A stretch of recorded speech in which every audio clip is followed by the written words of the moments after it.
computer. Let me go over a quick household kind of comments before we start with the presentations. We have two presenters, wonderful presenters today.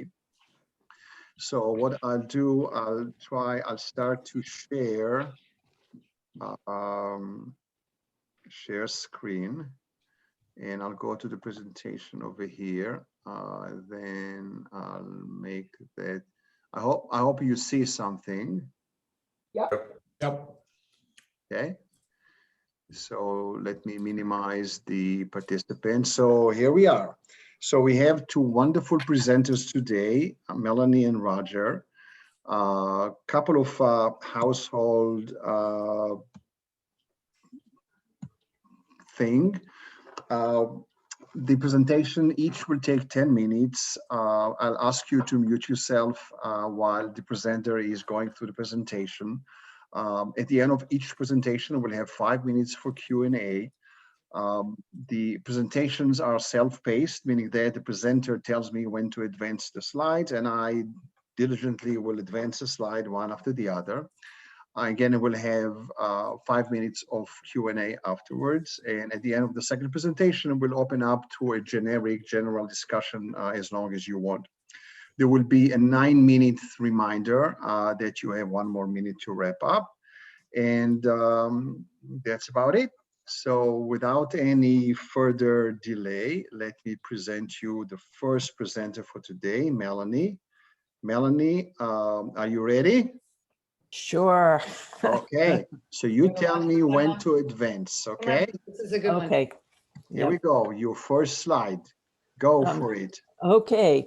Thank you so much for having me do a presentation. I'm really pleased to be part of the pilot. Whoops, go back. Yeah. So let me start.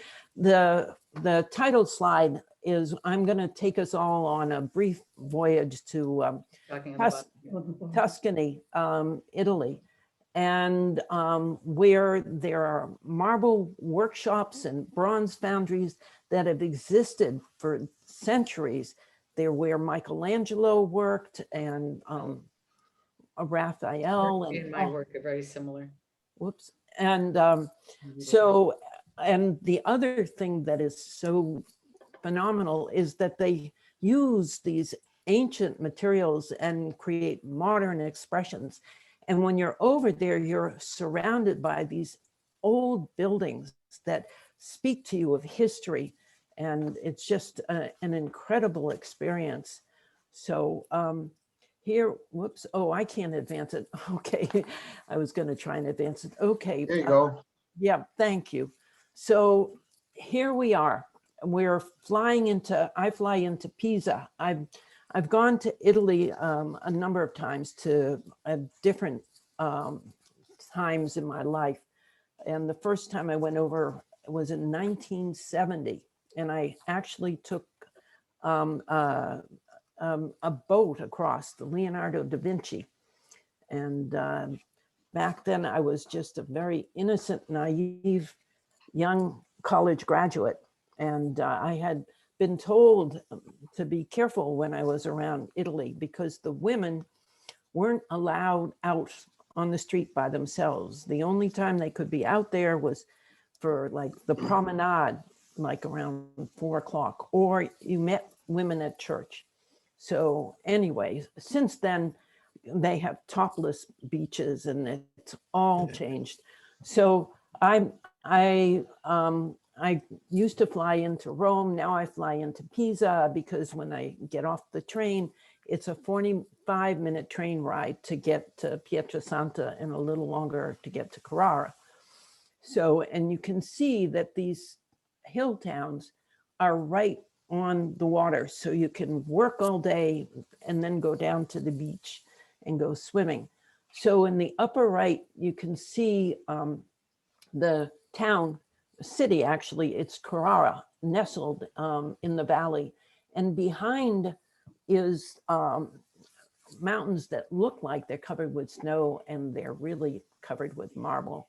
It's a phenomenal place. And then the lower right is a picture of the quarries. And when I was there in 2003, I was told that to get the pure white statuario marble that is so valuable that they have to drive inside the mountain 2 miles or more to get access to it. So let's go to the next slide. Whoop. Next slide. Thank you. So here's an example of the mixture of the modern with the antiquities.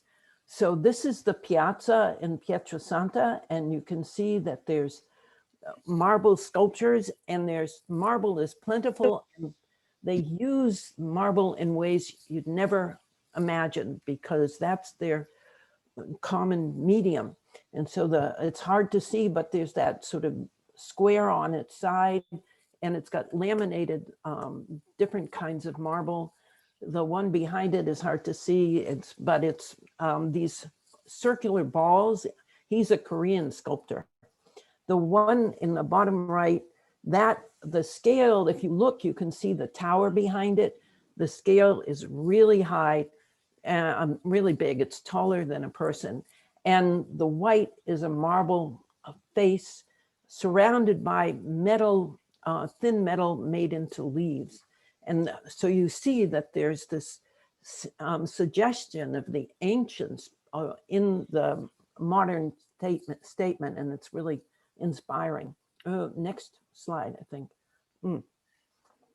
So here we go. So in 2018, I decided I would go over to Italy. I longed to go over. I hadn't been there for about 15 years.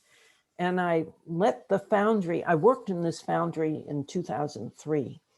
And I let them know I was coming over. They sort of knew who I was. They called me Melania. I used to like that name. Now I don't. So yeah, anyway. So when I showed up, I walked up, you walk out of Pietrasanta a couple of miles up the hill and came to their new location. And when I walked into the foundry, everybody recognized me. It was like coming home, and I felt like part of the family. It's just really wonderful. And so I worked to arrange that I would come on Monday, and the owner, Carlo, got someone to build me an armature so that I could get started on Monday. And I wanted to say that when you go to these Carrara and Pietrasanta, there are sculptors from all over the world, from Korea, from Paris, from Japan, Holland. It's just an amazing mix. And you all of a sudden are the representative of your country, and your art is valued. It's just a wonderful feeling. When I was young, the first time I went over, I was this young aspiring sculptress, and to be taken as an international sculptor while I was over there just made me feel so accomplished. And we all hung out at the bars afterwards and talked. So this sculpture, here's another mixture of the ancient vocabulary and statement along with a modern expression. So I walked into the foundry yard, and this was sitting outside the upper left. So it's a horse with the ribs along with it sitting in a boat. And it's evocative of the Roman conquerors, the cavalry, taking their ships and their arms across the Mediterranean to conquer distant lands. So it's a powerful statement. The lower right, there's a museum in Pietrasanta, and I found this photograph of the actual installation. So you get a sense of what it's all about. So when I go over there, I just work nonstop, and I was anxious to get started. And I had brought a little maquette and worked with the armature fabricator and got something going. So here's, whoops, I can't make it advance. All right, thank you. I keep thinking, here's the piece I brought over to work on. well, it's in clay. What I brought was that little white maquette that's over at the bottom on the right. And I usually have this feeling of the form I want to create. I don't know exactly why. And I just let myself figure it out as I go. So on the left is what I started with on the armature. And I looked at it and I said, "Ooh, I don't like this. It looks like a fish." So I pushed myself and I started taking risks with the clay and everything. And I started to see these two forms coming from the top and merging.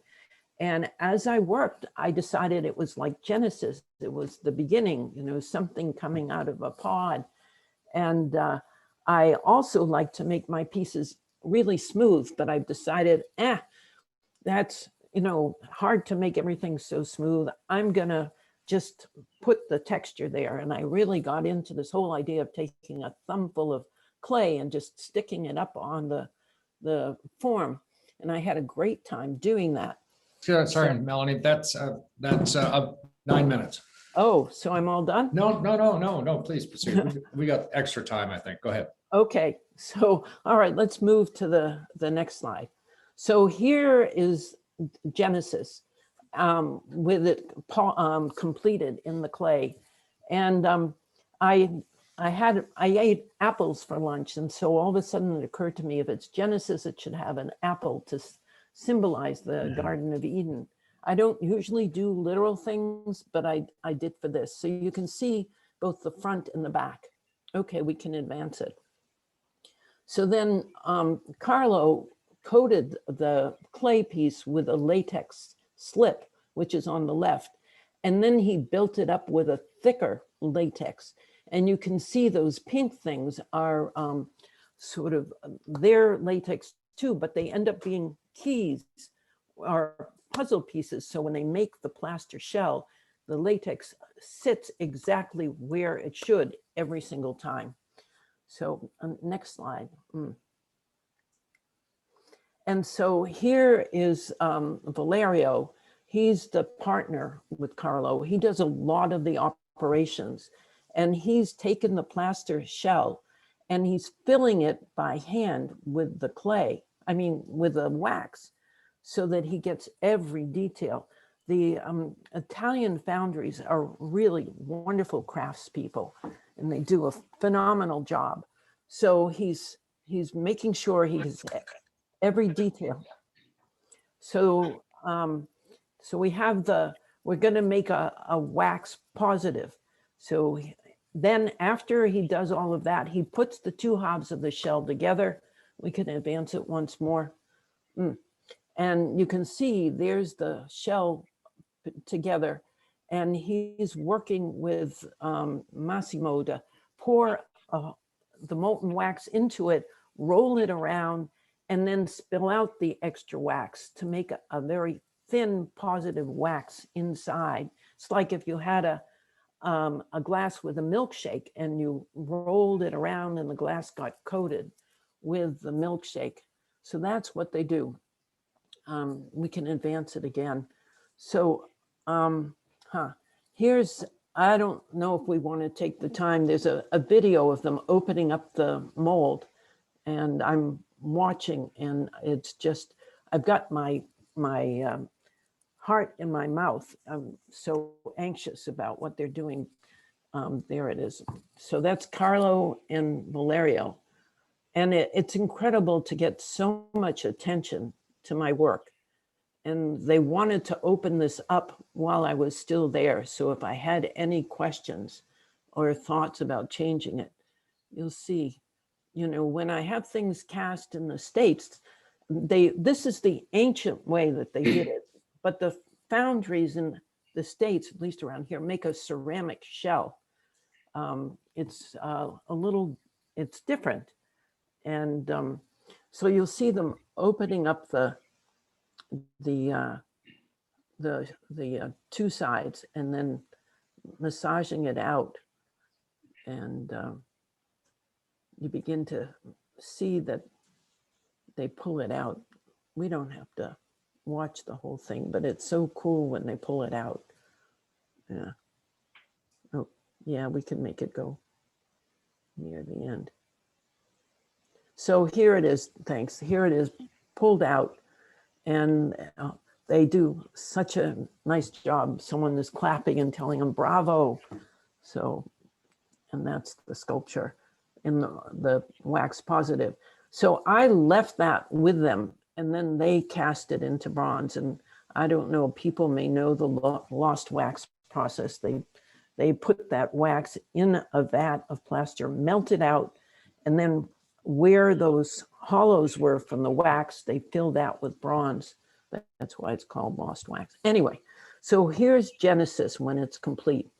And they ship it to me, and I'm never sure what it's going to look like. And when I open up the crate, I am just astounded and usually so pleased with their work. And then on the right, I was showing it outside, and I had a base of an aluminum disc created that is painted enamel. So that's, whoops, we can advance.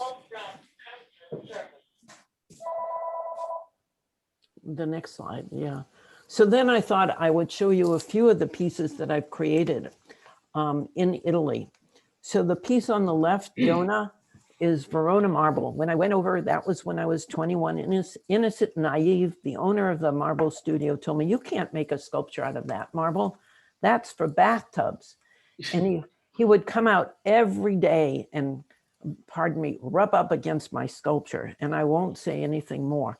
But anyway, so I carved that myself, and this is a more sedimentary marble, so it would sometimes flake off. They did the polishing, and I was there for 3 months making that. And then I didn't go to Italy for quite a while. I had to figure out a way to make a living, so I went back to school. And after I graduated from the business school, I rewarded myself by going back over, and I had no idea what I'd find. So I brought a maquette. I didn't plan on working. Someone helped me find an artigiani, which is one of the skilled craftspeople over there, who would carve the piece for me, and he did. So the thing, I love the piece. It's very sophisticated, but I make my lines much softer. You'll see in the next piece. And the thing I started to like to play with is having the broad expanse of the front and back, and on the side having it very narrow, so your eye would weave through the forms on the when you look through the side. You can get a sense of it on the left. So this is Flora. They roughed it out for me. I carved the whole thing, and they sanded it down.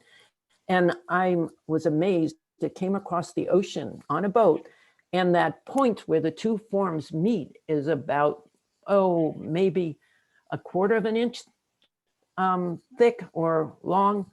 And it's miraculous that it made it. I've showed this piece a couple of times. I had a crate made for it. I showed it actually in Chesterwood in the 1980s. Okay, next slide. So here's another piece. I got a commission for the Middleborough Public Library. They wanted a sculpture to commemorate their 150th centennial. They wanted something that expressed the arts, drama, literature, visual arts, poetry. So I came up with this idea of a tree of knowledge, and they had a very limited budget, so limited that to install it, they had the people who own the graveyard install it for me. It was a real trip when they decided that they would use these clamps to pick it up. Because it's okay to do that with a gravestone, but it made a mark. And I was there, I said, stop. I finally got them to use a strap to lift it up, to put it on the base. So I've had all sorts of adventures. Next slide. So this is the last one. And this I didn't do in Italy. This one I did up at the Sculpture Center, Carving Studio and Sculpture Center up in West Rutland, Vermont. And this is a piece of West Rutland marble. It's a 1/4 of someone else's block that they didn't want, and she sold it to me. It weighs over a ton, maybe even more. And I used the marble. I just let it talk to me, and I did what it was suggesting to make a form. I sometimes do abstract figures, and this is what came to me. It's called caryatid, like the Greek pillars on the Parthenon that hold up the roof.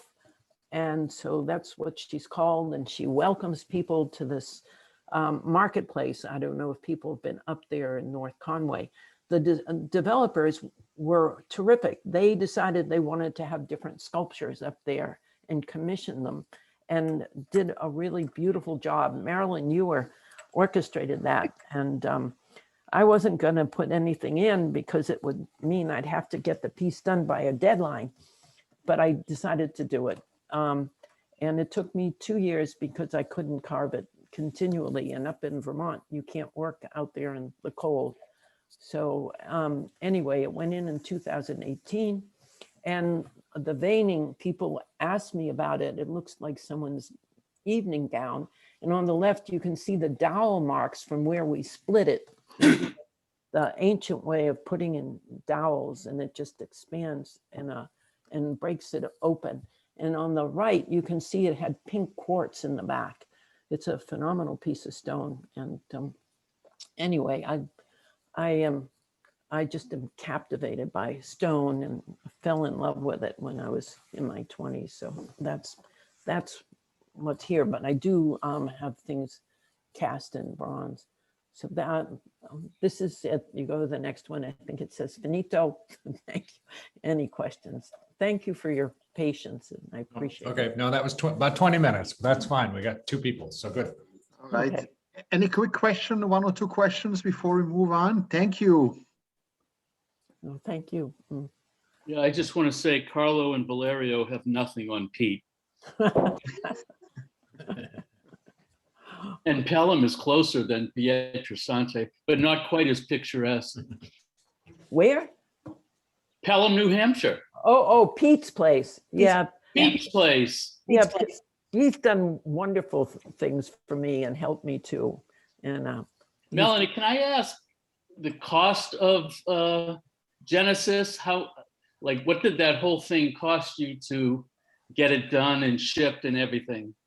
that's hard to say. I can give you some range because I created 2 other pieces. One of them is fairly substantial. Actually, the other piece is going to be up at Eustis Estate. It's a female figure called Eve.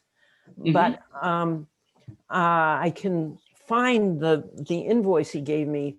But I mean, the whole thing with the 3 pieces cost me about $4,000. And then shipping on top of it and customs. Mhm. So that added maybe, 5 something.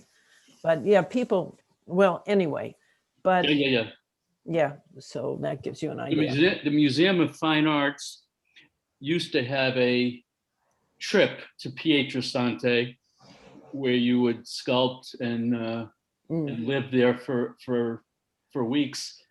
They don't even do sculpture at the continuing ed school anymore at the museum. Unbelievable. Yeah, that's a shame.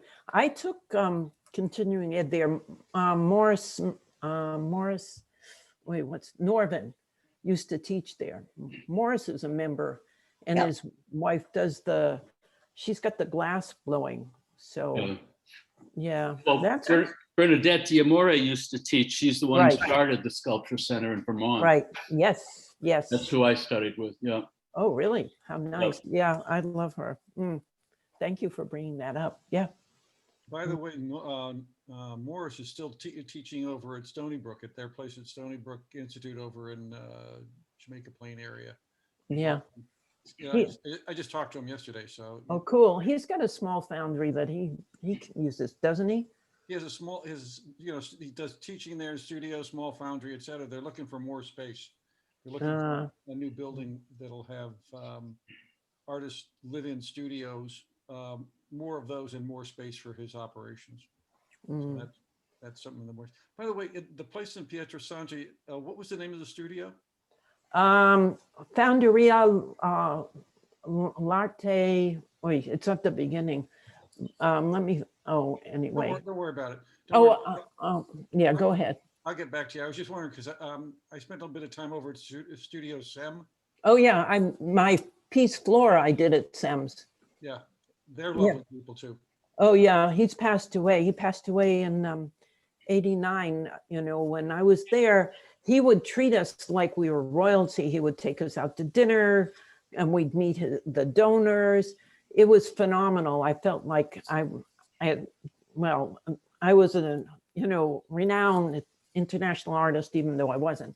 So, and he treated everybody like royalty. And I didn't know, I wasn't there then, but I was there in 2010, and the gang that was there in 2010 were lovely. Yeah, Kira, she was Sam's office administrator, and she's now running it. And I have a National Geographic video where they go up to Pietrasanta and have an interview with Sam in it, and it's lovely. So, yeah, by the way, the carving studio is open, and they're having an open alumni week the first week in June. So it's a wonderful, it is like a little bit of Italy in the States. And so I want to let go. Yeah. Thanks, Melanie. Thanks for the presentation and the answers. Very, very interesting. Yeah. Shall we move to the next presenter? And this is Roger. Roger, are you there available? You need I actually go by my middle name. Can you hear me? Okay, Doug. I go by Doug, yeah. Okay, and you tell me when to advance the slides. Let's start. Advance the next slide, please. Okay. So my name is Douglas Rice. I'm a painter and sculptor. I live in Stonington, Connecticut. And I'm going to take you through sort of who my inspirations, my processes, and you can see some of the finished pieces and where they've been exhibited. This is actually, this piece here was at a show in Watch Hill, Rhode Island. And it's a piece called Evolution, and the yellow one's called Canary. Next. So inspirations, Louise Bourgeois. This was at Crystal Bridges in Arkansas, Bentonville, Arkansas. If none of you have been there, you really should go. Alice Walton, who, from Walmart family, she started this incredible museum of American art. Next. Calder, I love Calder for his shape, his boldness, his structure, and color. And, he's just another one I admire. Next. Noguchi. My friend Jenny Dixon was head of the Noguchi Museum in New York, and so we got a lot of behind the scenes stuff. I just find his work so elegant. And you'll see in some of the ways that I make my stuff, how things are slotted together. He's been an influence in the way I fabricate things. Next. DeSuvero, structure, boldness. I owned a construction company in Manhattan for 20 years. I built 300 very wealthy people's homes. I can tell you who some of them were, but Denzel Washington told me that would be tacky. That was a joke. DeSuvero, I like using construction materials. From my construction career, I got to know how to work with metal factories. I got to know how to work with marble yards. I too was in Carrara twice, not for sculpture, but for buying 24 slabs and 3 blocks and having bathtubs for my clients, carved solid bathtubs carved out of blocks of statues. Next, Miro. I love Miro. To me, this is sculpture. It's the shapes, the whimsy, the way that different shapes interact with each other. They all inspire me. Next. So how do I start? I play. I do collage. I get scissors and kitty construction paper, put things together. I probably have 50 of these collages just at any one time going. And it gives me ideas for shapes and how things can interact and how they can talk to each other. Next. Ditto. If you see the ones in the right-hand corner, the 3 little things stacked on the things that look like little legs, those will show up later. I'll show you. Next. I make paper sculptures. I make everything start with a 4-inch by 8-inch piece of paper, because that way I can translate it and blow it up to a 4-foot by 8-foot sheet of plywood or a 4-foot by 8-foot sheet of copper, which I can get on Amazon. And I have an amazing tool. I used to do it with hand shears, and I would just cut the hell out of my arms and hands. And a friend of mine gave me a tool. It looks like a little barber shaver. but it's these little snips, and you can actually draw. You can make any kind of shape and curve or slot anything you want. And I slot them all together. If you look, they're all slotted together, so all of these things reinforce each other. No, you don't need bolts, you don't need things like that. Next. Again, more paper sculptures, giving me ideas on volume. Next. Here, this is a piece out of cardboard. This is how this started, and I loved it. So I took that, it was all out of 4-inch by 8-inch pieces of cardboard, and I translated it next into plywood. I got AC plywood, and I started cutting those shapes. This is a young sculptor, Eden McDowell. Her father teaches at UConn in the art department. And so I'm now 69. It's harder for me to pick up 4 3/4-inch sheets of plywood. So I get these people to help me. Next. That's it. I paint them with high gloss metal paint so that they actually look like steel.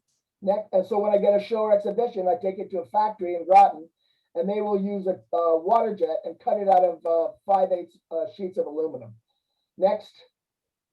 I then have it powder coated at another factory called J-Pro, and they powder coat backboards for basketball hoops. And so go back to the last one just real quick.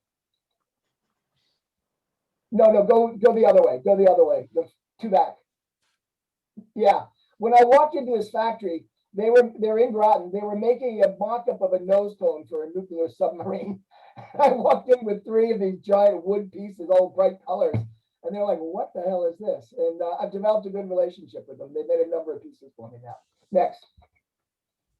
So this is part of, go back there. This is part of the Hollycroft Foundation, which has 50 miles of sculpture from Guilford all the way to Stonington. I think I have like 5 or 6 pieces with them in different towns on the southeast coast. I got them, I live in Stonington. I got the borough of Stonington to agree to make a Windfinder Park behind a big artist colony called the Velvet Mill. They turned that park into a sculpture park.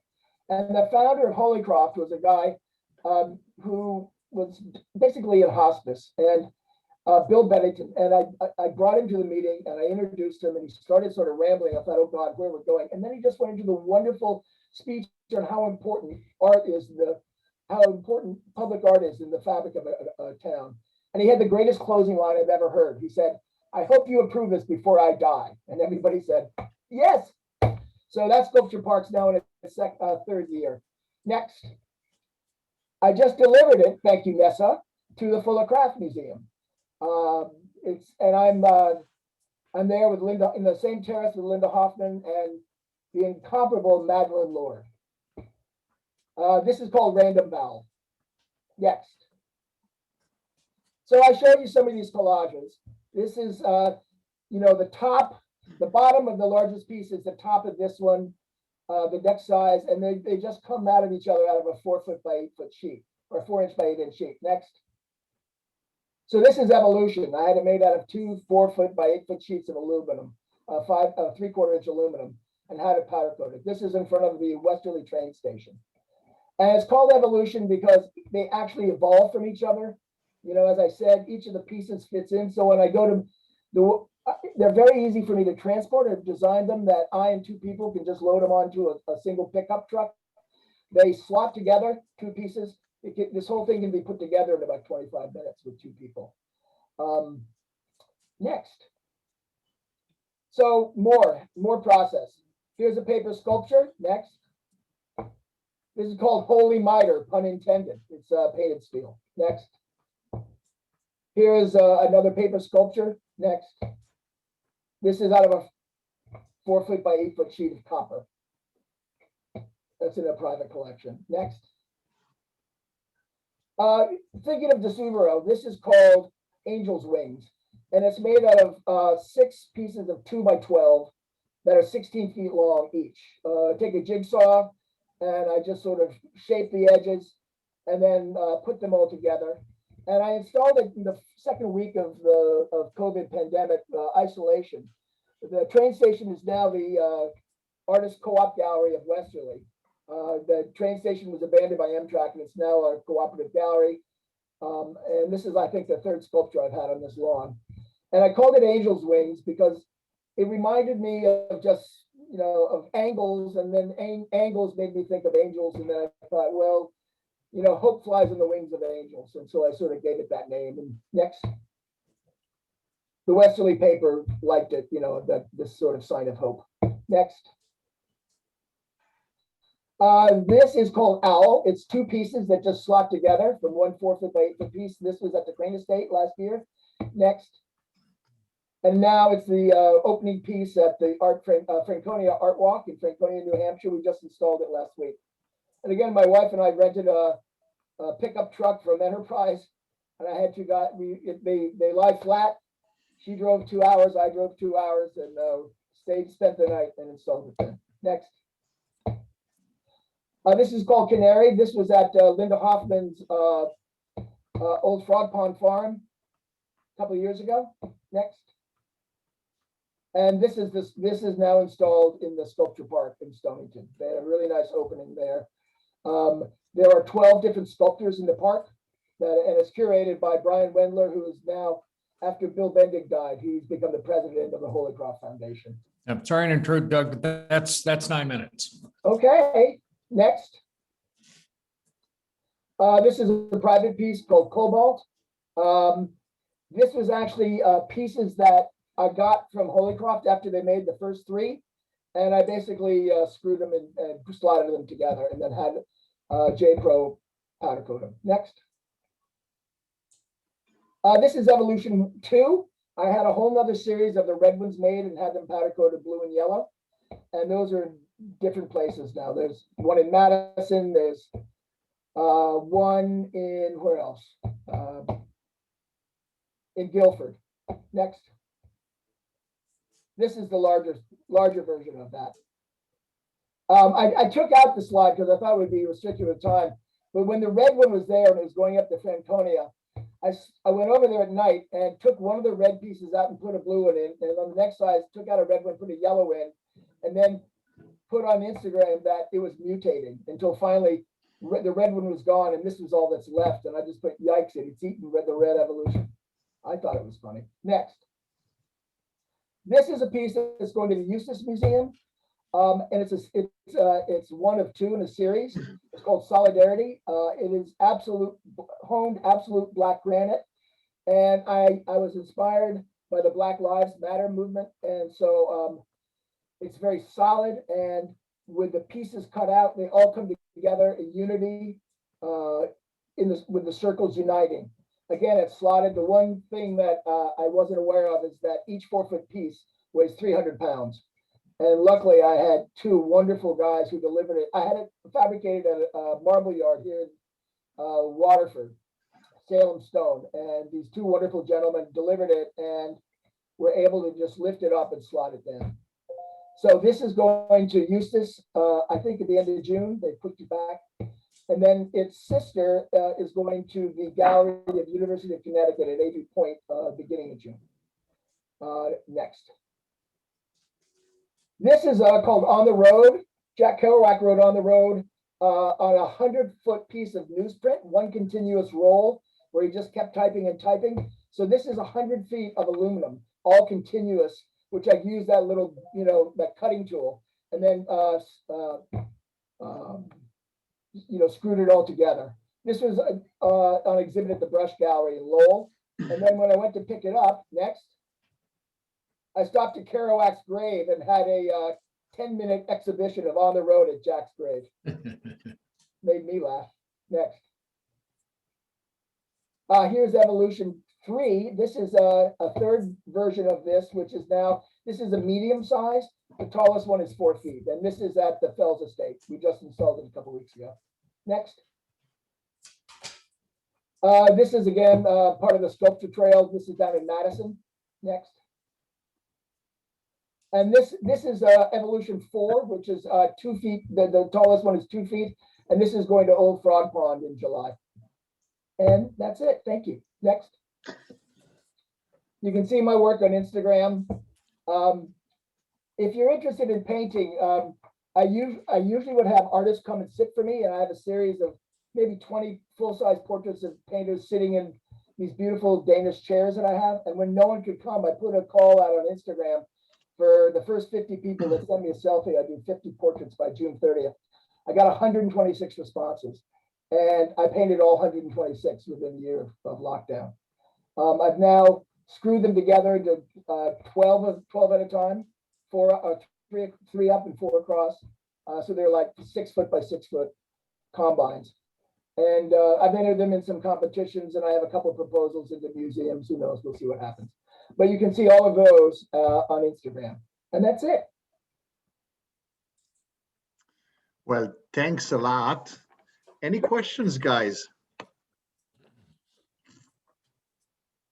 Well, just an observation, I guess. The Doug, those are really very, very interesting and often very beautiful. But the evolution ones in particular, it strikes me that they seem inspired by the Big Spider by Louise Bourgeois. Yeah, definitely. Yeah. And well, I also call them evolution for a couple of reasons. One, Right. they literally evolve out of each other. But Right. they also, I think Linda is going to have me have the smallest one coming out of the water.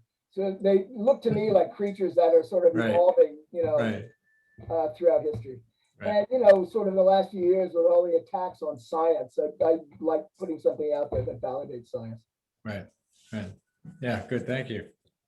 But the slotting definitely comes from Noguchi, the idea. Well, it also comes from my Right. construction background and not wanting to have to hire cranes and when I got Random Vowel to the Fullercraft Museum, John, who I guess was head of installation and maintenance there, I had a truck bring it there, and he says, "Well, where is it?" We opened the truck. He goes, "I don't see it. Where is it?" I said, "It's 8 pieces leaning against the wall." And he said, "Well, how are you going to get it in?" I said, "We're just going to walk right through the door." He was amazed by that. Yeah. No, it's It made it easy. I think we had installed the whole thing in like 15 minutes. that's very smart. Right. Yeah. Okay. Anything else? Doug, I just wanted to say, it's so delightful to see your delight. Yeah. Exactly. That too. Yes. Joy at doing what you do. Thank you. I come from, I have great genes. My folks were some of the most positive people you'd ever meet. I grew up with Madeline Lord in Sewickley. We knew each other's families.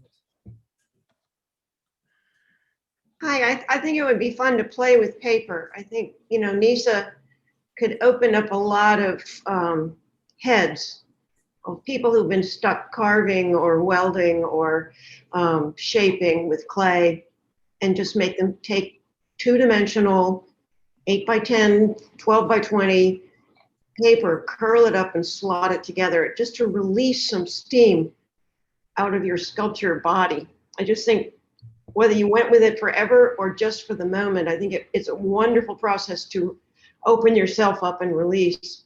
And then we could all take a sauna. I find that often I'll do that with a glass of scotch and a cigar. That seems to open me up a little bit.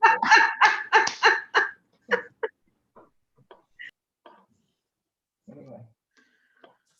Well, thank you. I appreciate the opportunity. It's nice to see you all. You're very welcome.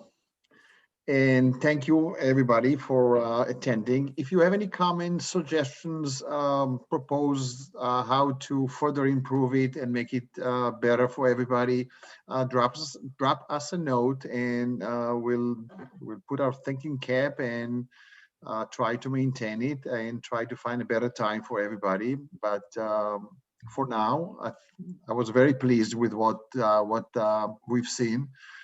We have a lot of talents, and I wish more people would come and share their talents, but this is something that we need to work on. Right.